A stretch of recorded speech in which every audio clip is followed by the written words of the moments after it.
देख सकते हैं बहुत ही महत्वपूर्ण आदेश आया है। आउटसोर्स कर्मचारियों की सैलरी 2025 में 18,000 न्यूनतम वेतन लागू किए जाने पर पूरी डिटेल आ गई है साथियों।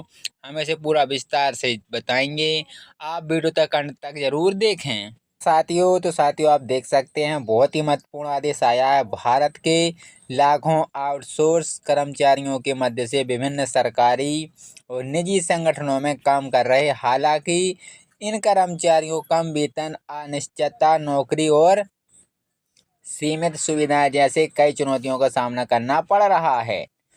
अब सरकार ने आउटसोर्स कर्मचारियों के वेतन, नौकरी सुरक्षा और अन्य सुविधाओं में सुधार के लिए नई नीति पेश की है।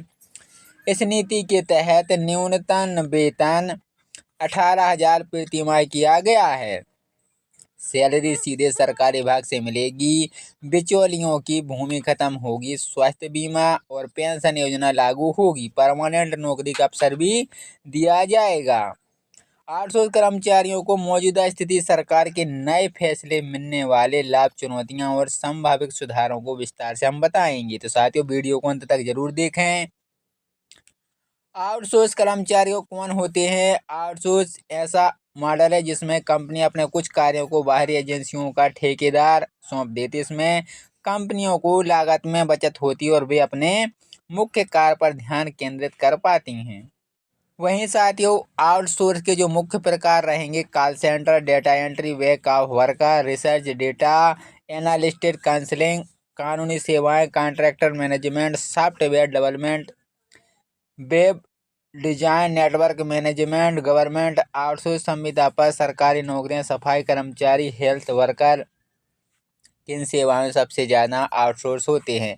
सफाई कर्मचारी, हेल्प डेस्क, अस्थायी कर्मचारी, बैंकिंग, वित्त, data processor, custom support, technology और IT sector, coding, cyber security, लैक्सटर सर्विस, हेल्थ केयर और education, medical, record management, online tutoring. वर्तमान में आउटसोर्स कर्मचारियों की सैलरी और समस्याएं। भारत में आउटसोर्स कर्मचारियों की स्थिति काफ़ी जटिल है। वे सरकारी और निजी क्षेत्र में काम तो करते हैं, लेकिन उन्हें स्थायी कर्मचारियों की तरह सुविधा नहीं मिलती है। कम वेतन और अनियमितता। कई आउटसोर्स कर्मचारी को 10,000 से 15,000 प्रति माह कम सैलरी पर काम करने को मजबूर होते हैं। कई बार वेतन का भुगतान 2 से 3 महीने की देरी से होता है। केंद्र द्वारा अपना कमीशन काट कर वेतन देते हैं, जिससे कर्मचारी को पूरा वेतन नहीं मिलता। नौकरी की अनिश्चितता का अभाव। जब ठेका खत्म हो जाता है तो कर्मचारी को बिना किसी नोटिस से ही निकाल दिया जाता है। किसी संगठन में नियंत्रण या स्थायी नहीं होने के कारण कर्मचारी खुद को असुरक्षित महसूस करते हैं। सुविधाएं, सामाजिक सुरक्षा का अभाव रहेगा। स्वास्थ्य बीमा, पेंशन, ग्रेजुएटी और अन्य सरकारी लाभ आउटसोर्स कर्मचारियों को नहीं मिलते हैं। कर्मचारी बिना किसी बीमा या आर्थिक सुरक्षा से काम करते हैं। दुर्घटना होने पर उन्हें कोई मदद नहीं मिलती है। काम से अधिक घंटे और कोई ओवरटाइम भी नहीं मिलता है। वहीं साथियों वेतन में बढ़ोतरी और समय पर होगा भुगतान। सभी आउटसोर्स कर्मचारियों के लिए न्यूनतम वेतन 18,000 प्रति माह तय किया गया है।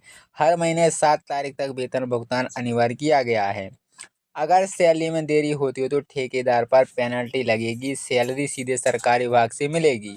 पहले ठेकेदार वेतन का कुछ हिस्सा काट लेते थे, लेकिन अब सैलरी सीधे विभाग के बैंक खाते से आएगी। इसमें भ्रष्टाचार और देरी की समस्या खत्म होगी। ओवर टाइम भुगतान का नियम भी रहेगा।